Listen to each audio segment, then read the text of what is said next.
today we are in for another session. Kama kawaida, you will be blessed.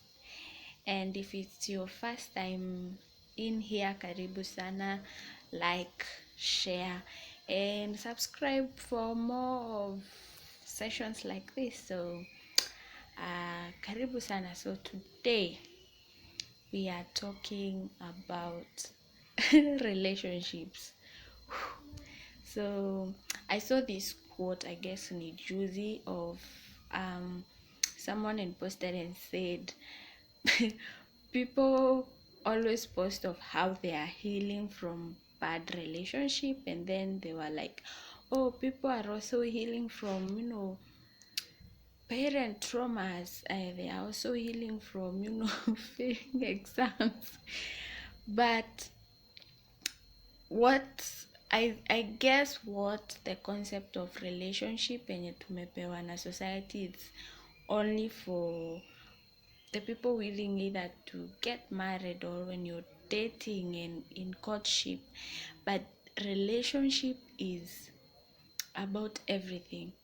There is a relationship with your parents, relationship with God, relationship with your spouse or your partner, relationship with money, relationship with food. As in there everything. In everything we do there is a relationship with it. That's why ukienda either kwa finance to learn how to be accountable with money, they ask you what's your relationship with money, as in how do you spend your money or how do you save your money. So there is a relationship for everything, whether it's parent traumas, whether it's everything.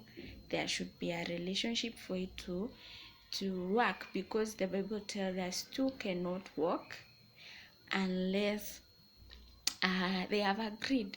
And so today I just want to talk about the things that will help, I don't know, that work in different relationships. So sita specify on the spouse part because of so many reasons, but I want it to be general, about the general relationships that we have on each and every day. And so I want us to start with saying that in every relationship there must be love. Definitely, for you to have a relationship with something or someone, or with your parents, there is that love. Because let's say like majority of the children were born out of love. Majority of the relationship with money is out of love. You love shopping, so your relationship with money has to do with spending, but it's done out of love. And so many times we are told that love is, of course, it's a doing word, it's not a noun. So as in ufai kuwa unakuja tunasema oh I love you and someone can't see the actions behind the love. So love is a doing word, but so much we forget that as much as love is an essential, the core ingredient of relationship, we do so much that we stop becoming. And in every relationship there should be growth, like there should be progress. And so many times we forget on how to become in those relationships, on how to help one another grow, on how to to challenge one another. And we so much focus on doing, oh, let me do this for you, let me buy gifts, let me call my parents, but you're not helping them become what they are supposed to be. If it's a great business people, you should be the people who are like, this is what you're supposed to do. Like, you should be the first cheerleaders. for that relationship to work, because in our relationship with God, God is the highest cheerleader in our relationship, as in kila siku anatupe grace, anatupe life to show us I'm there, I'm here for you. Anakupe grace, anakupe strength, ana renew your mind, as in they help you become. And when you read the word every single day, he tells you of the wonderful things that he has for you. Like, I have a great and a wonderful future for you. He calls us the heads and not the tail. That is what I'm saying. He wants us to become and not more of the doing. Of course he is doing the things, but he's also reminding us every day of how we have to become. The same also applies in our relationship. So with our parents, with our spouses, are you challenging them? Are you challenging yourself to become a better, a friend or partner in this relationship? Because there's also a quote I saw that people most of the time pray for a perfect or a wonderful husband or wife, but then the quote was like, are you asking God to make you the perfect wife or husband for the partner that you're praying for? And we so much forget on the becoming part, that we focus on the doing part.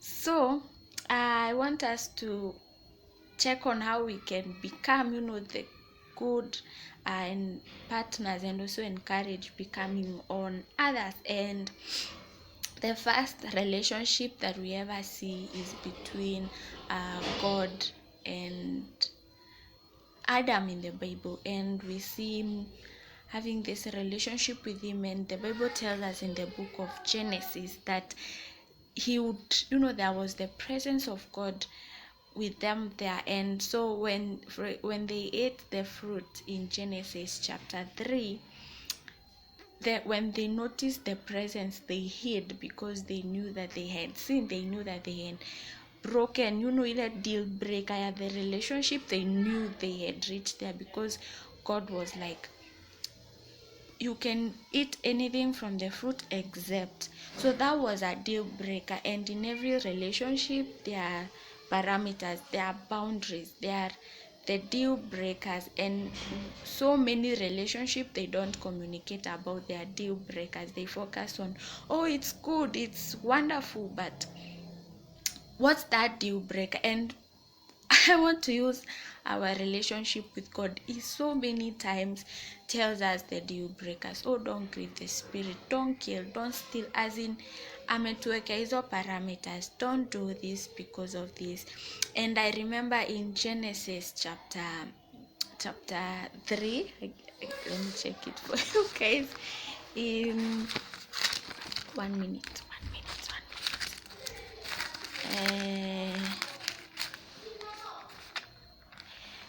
yeah, in in Genesis chapter 2, he tells them, do not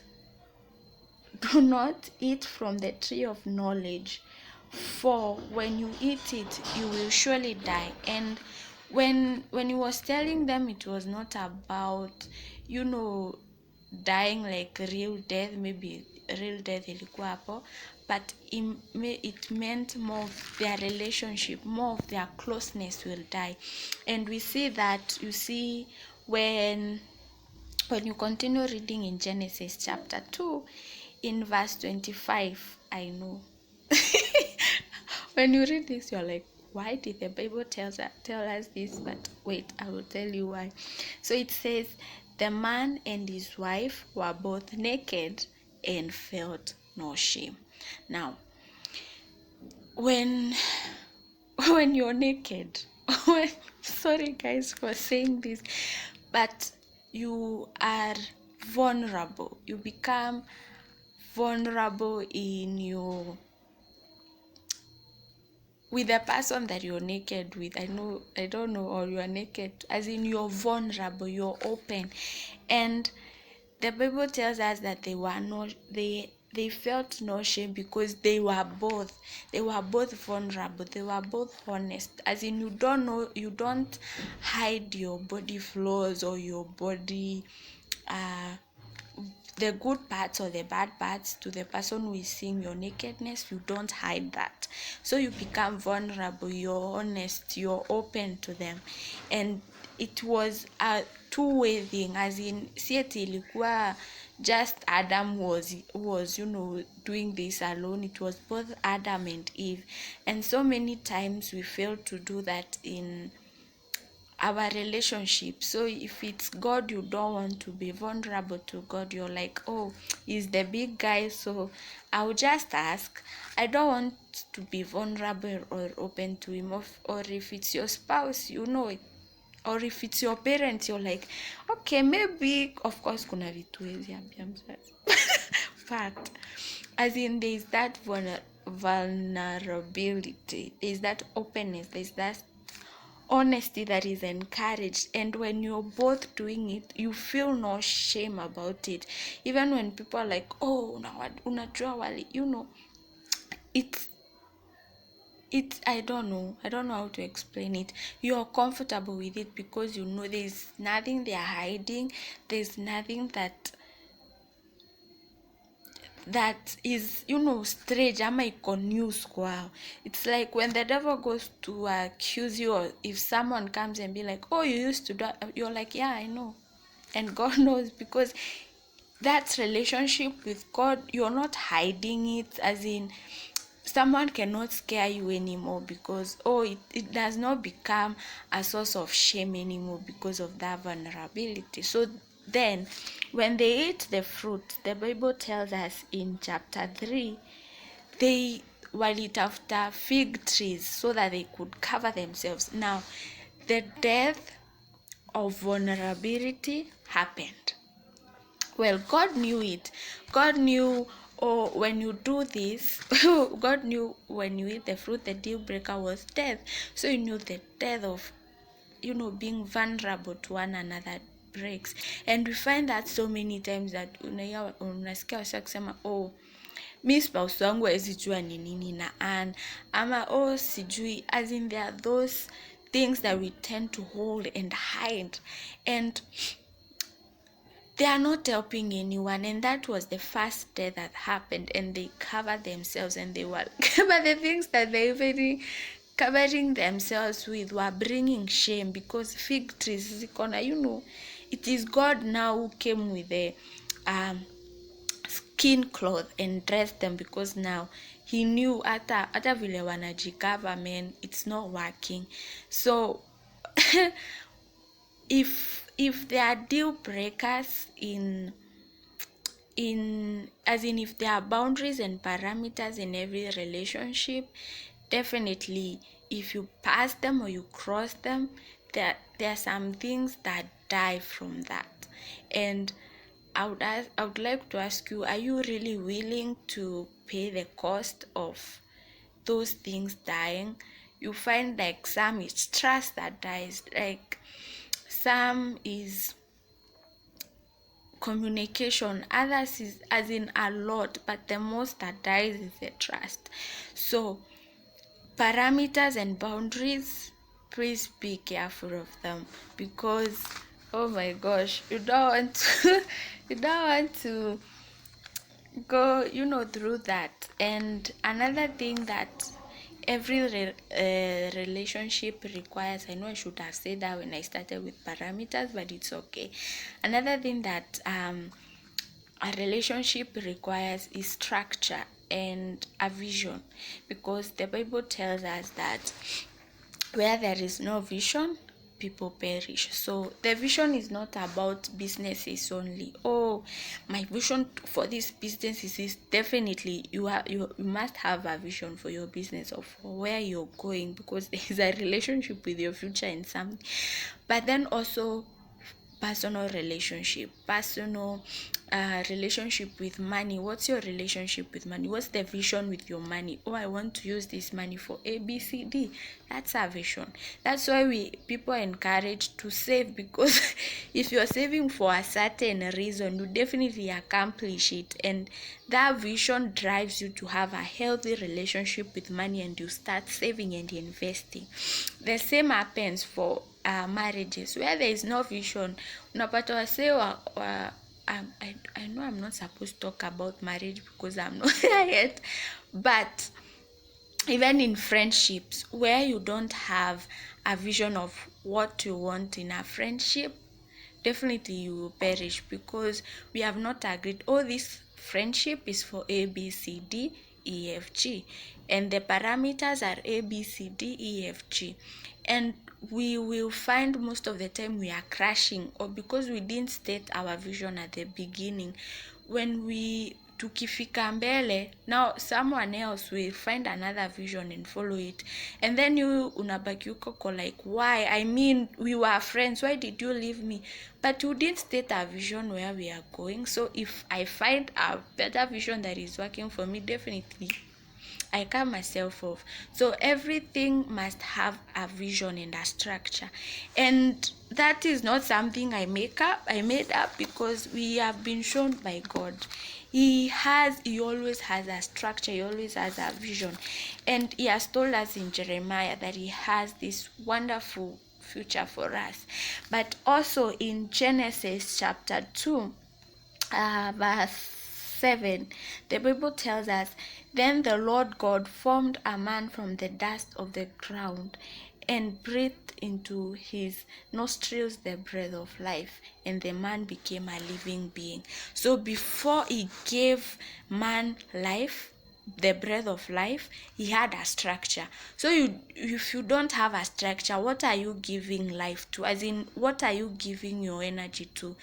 This relationship, where are we going to? Before I invest myself in it, kama venye ukienda kuinvest pesa yako, you need to know, okay, what are the interests?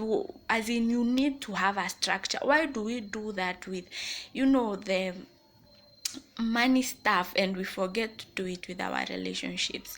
If I am investing my time as a friend in you, I need to know, what are we, what's the structure? Or will there be gossiping? If yes, if I'm not for that, I'll be like, no, I'm not investing in this. Will we, do, as in, there must be a structure so that I know, okay, as I'm investing in here, this is the reason that I'm investing. And we have made mistakes, I included, so many times, where we have invested life and strength and energy in some things that were not meant to be there, and we get so mad when someone moves on and finds a better thing that is giving them life, and we are like, why? Because we did not have the vision, to for this for this relationship. The same with your family. You're like, okay, as a family, where do we want to go? As a family, we want A, B, C, D, E, F, G. We want trips, but if you don't have a structure, you find you're drifting away. You find the connection that was there is going, because definitely wengine wataolewa hivi Zambia, others wanabaki Kenya, others, as in, you become so consumed and so active and so much into doing that, if we don't have a vision of, okay, maybe in 2 months we need to meet, maybe in this we need to do this, there must be a structure for a relationship to work before you invest the life and the energy there. And God showed us by creating us. So if we were created first before life was invested in us, then we should also not hurry, to invest energy and need where there is no structure. As a family, have a vision of what you want. In your business, have a vision of what you want. In your relationships, have a relationship of what you want, of where you're going. That is number 2. Then I want to conclude with this. So every relationship is a risk, definitely. There are parents out there who don't speak to their kids and vice versa, and there are friends out there that don't want to take the risk with their marriages. Everything is a risk. As a relationship is a risk. And I want to teach you something that I learned. So we will break down the name risk and tackle every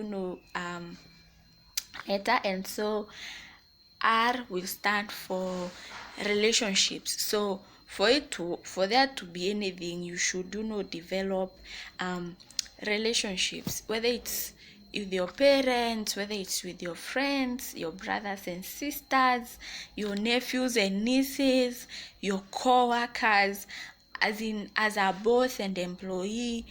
For something to work, there must be a relationship. And remember, we have said in every relationship, make sure you have a vision, and parameters must be there for to for it to work. And number 3, before I forget, in a relationship, please communicate. Vulnerability, honesty. And there was a it's not an interview or a video I watched of two best friends, and they were being asked what makes your business work, because they work together, and they were like, the one thing that we both hate is, what is it called, protective lying. You lie while covering yourself. And I know so many of us, we have done that. But when you're doing protective lying, you're breaking the vulnerability thing and honesty thing, and there is no relationship there. It's more of selfishness, because relationship has to be both ways. Because for the honesty part, Adam meant to be naked and Eve meant to be naked for it to work.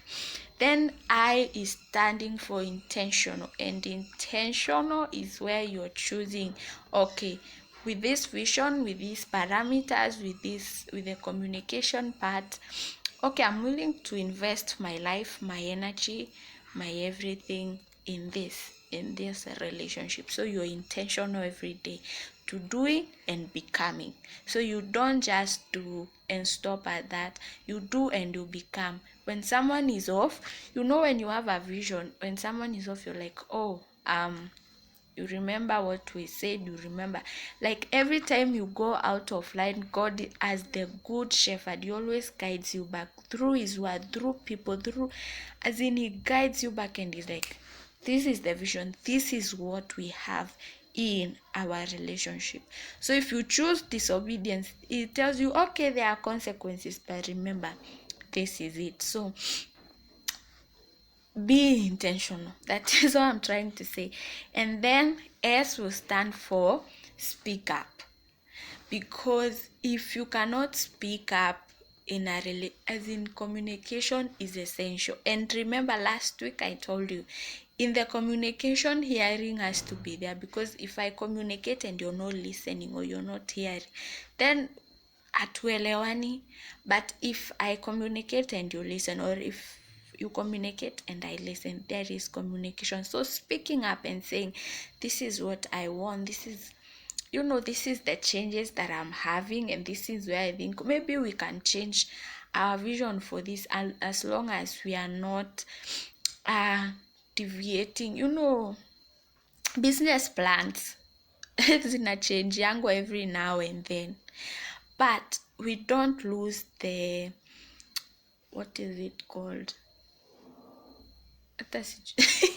don't lose, maybe our morals. Wacha tuweke our morals there. So if you're not losing that, you can speak up and be like, okay, maybe when we were making this vision, this was what was driving us. So what do you think, guys? So you if there need to be change, there is change. But speaking up and having, I don't know why I'm repeating having a vision, but having a vision.